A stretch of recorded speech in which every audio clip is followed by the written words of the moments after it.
Sixth question. Choose the option that best transforms the given sentences into one. The speaker had just finished his speech. The people started shouting slogans. इसको क्या करना है? सबसे पहले एक वाक्य चुनना है जो इन दो वाक्य को बदल के एक सबसे अर्थपूर्ण मीनिंगफुल सेंटेंस एक अर्थपूर्ण वाक्य बना देता है। तो हमारा सेंटेंस क्या है कि the speaker had just finished his speech, the people started shouting slogans. जैसे ही वक्ता ने अपनी स्पीच खत्म की, लोगों ने नारे लगाने शुरू कर दिए। अब हम देखते हैं कि किस सेंटेंस से इसका अर्थ निकल रहा है और गलती कहाँ पर हो रही है। First option, hardly had the speaker finished his speech before the people started shouting slogans. Second, hardly had the speaker finished his speech then the people started. तो ये तो यहीं गलत दिख रहा है, इसमें देन शब्द बिल्कुल गलत है। क्यों? क्योंकि यहाँ पे बात क्या कर रहा है कि जैसे ही वक्ता ने अपनी स्पीच खत्म की, अपना भाषण खत्म किया, लोगों ने नारे लगाने शुरू कर दिए। मतलब या तो उसी समय हुआ है या खत्म होते ही होने से थोड़ा सा पहले। ये क्या बोल रहा है? देन द, कि उसके बाद हुआ, जबकि उसके बाद नहीं हुआ। तो सेकंड तो पहले एलिमिनेट कर देना है, इस शब्द का कोई भी अर्थ यहाँ पे बैठ ही नहीं रहा। Third, hardly had the speaker finished his speech when the people started shouting slogans. ठीक है, देखते हैं इसको। Hardly had the speaker finish his speech, ये बिल्कुल गलत है। यहाँ पे फिनिश शब्द गलत है। क्या बात हो रही? फिनिश्ड हिज स्पीच, खत्म कर दी, फिनिश नहीं होगा, फिनिश्ड होगा। Finished, finished. ठीक है, क्रिया खत्म कर दी। ठीक। अब हमें थर्ड और फर्स्ट में देखना है। Hardly had the speaker finished speech before the people started शouting slogans. Hardly had the speaker finished speech when people started. अब यहाँ क्या हो रहा है? ये क्या लगता है यहाँ क्या चीज़ जोड़ेगी? व्हेन जोड़ेगा। बिफोर की बात ही नहीं हो रही है। ठीक है, सीधे यहाँ पे हमको क्या समझ में आ रहा है कि यार सबसे ज़्यादा अर्थ व्हेन से निकल रहा है कि hardly had the speaker finished his speech when the people started. अभी वक्ता जी की स्पीच खत्म भी नहीं हुई थी कि लोगों ने नारे लगाना शुरू कर दिए। पहले ही नहीं कि लोगों ने नारे लगाना शुरू कर दिया। लोगों ने नारे लगाना शुरू कर दिया। ठीक है, ये कहीं से भी ये भी नहीं होगा, ये जो बिफोर शब्द है ना ये गलत हो जाएगा। तो अर्थपूर्ण पे हमें ध्यान देना है बजाय किसी भी टेक्निकलिटी के। ठीक है, हमारा मोटो क्या है कि हम किसी भी टेक्निकलिटी पे बात नहीं करेंगे। भाषा प्रक्रिया है, language is a process. Seventh question, choose the appropriate conjunction for the given sentence. John has learned to play football well, blank his favourite sport is badminton. क्या बोल रहा है?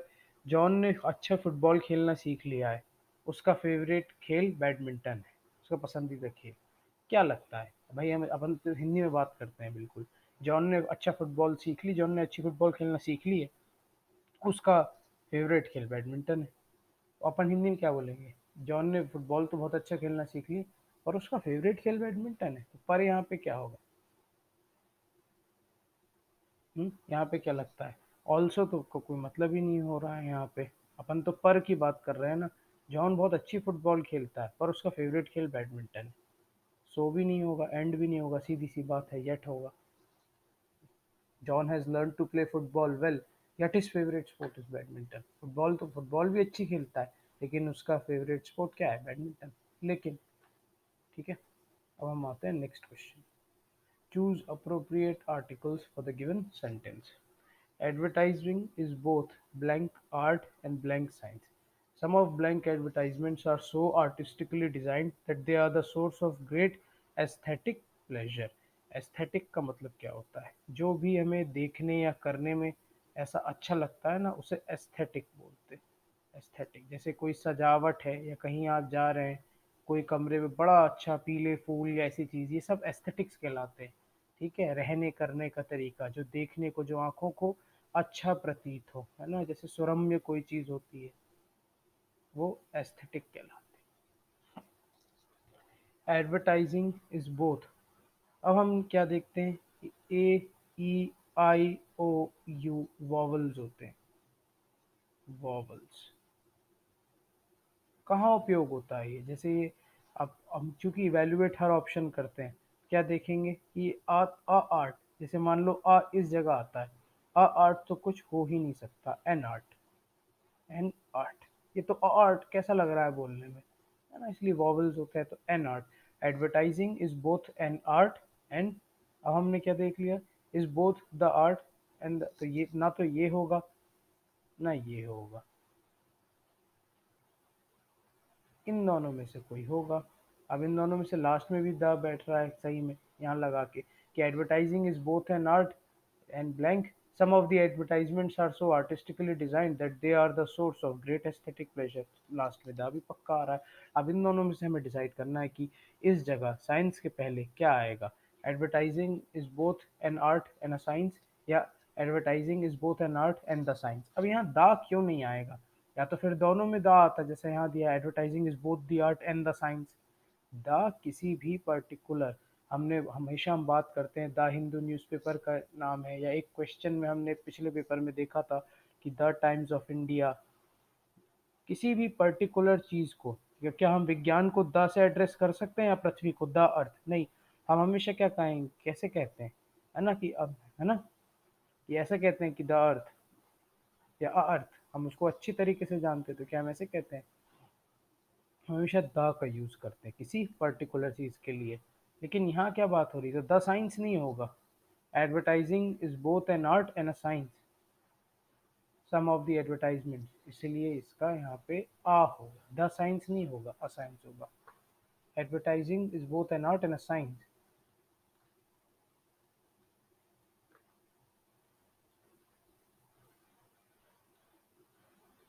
एन अ द, जो सेकंड हमने बोला, तो हम शब्दों को बोलते बोलते भी, पढ़ते समझते भी इजीली समझ सकते हैं, बजाय कि किसी टेक्निकल चीज जाने हुए। Ninth question, choose the correct form of tense for the given sentence. The bank blank to write off a large amount of the farmer's debt just before the financial year ended. अब यहाँ क्या क्या माफी, किस चीज़ की बात हो रही, ऋण माफी की। आप अखबार पढ़ेंगे, अपने आप आपकी अंग्रेजी भाषा अच्छी हो जाएगी। बार बार मैं कहता हूँ, भाषा एक प्रक्रिया है। हिंदी इंग्लिश का न्यूज़पेपर पढ़िए, किसी चीज़ को रटने की ज़रूरत ही नहीं पड़ेगी, समझ समझ के हर चीज़ आपको इजीली आने लगेगी। ठीक है, क्या होगा, यहाँ ऋण माफी की बात हो रही है। The bank blank to write off a large amount of farmers debt just before financial, the bank forces, बिल्कुल नहीं, बैंक विल फोर्स, अरे बैंक खुद क्यों फोर्स करेगा भाई, बैंक वॉज फोर्सिंग, क्यों बैंक वॉज फोर्स्ड, बैंक को मजबूर किया गया, बैंक को मजबूर किया गया क्या, कि भैया ऋण माफ करो, है ना, सरकार ने बैंक को मजबूर किया।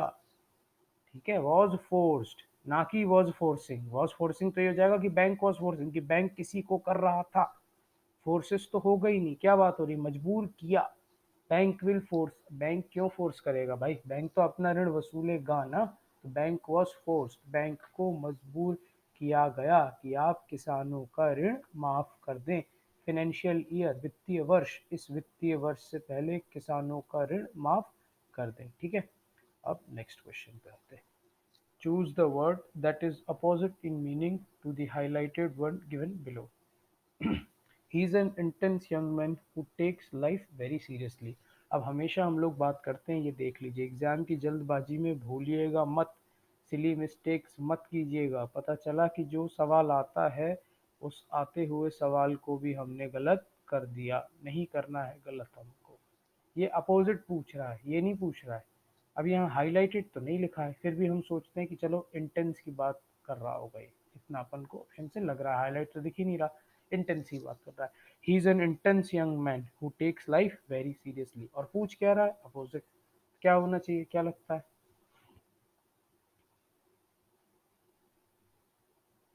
इसका अपोजिट होगा मॉडरेट। मॉडरेट क्यों होगा, मॉडरेट का क्या मतलब होता है, संयमी, है ना, या संतुलित, या बीच में रहने वाला, इसका मतलब होगा मॉडरेशन।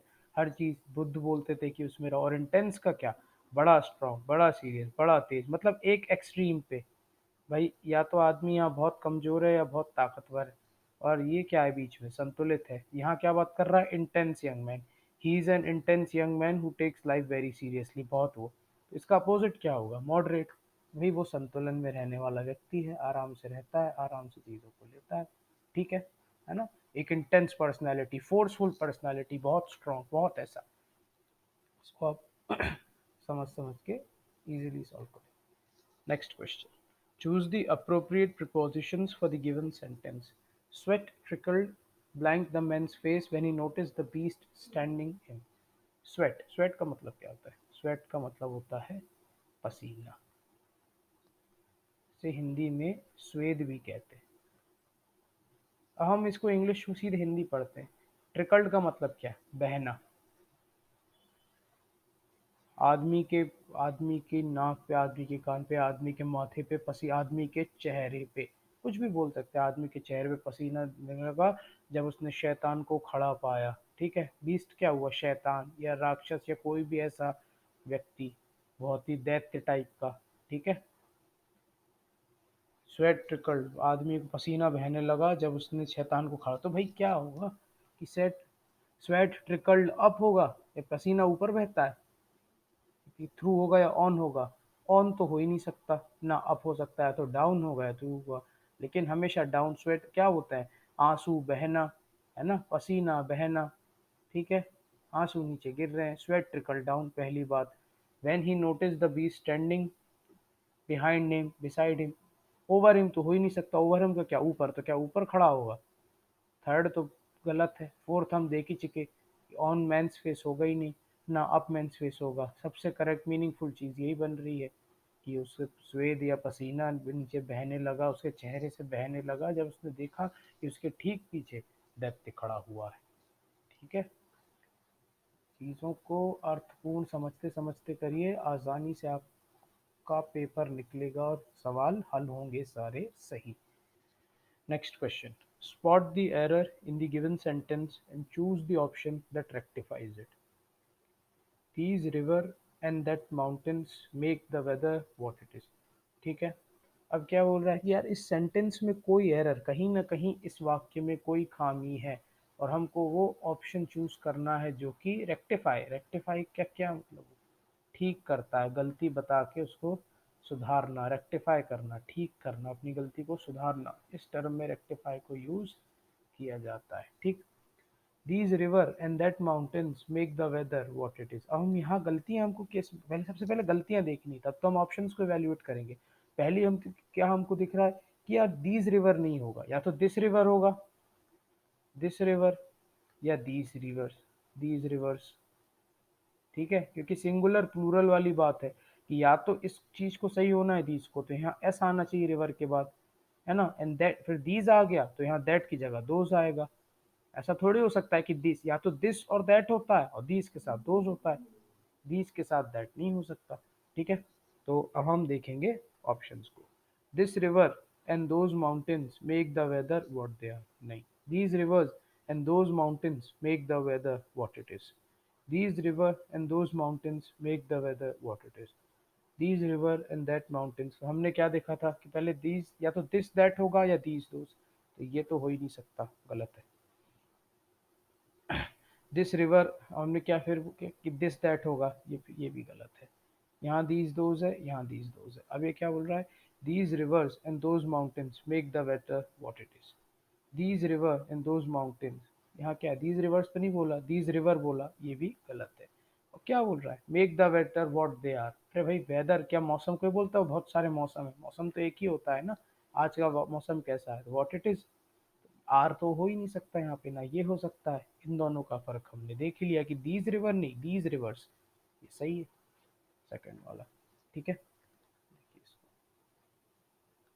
ओके।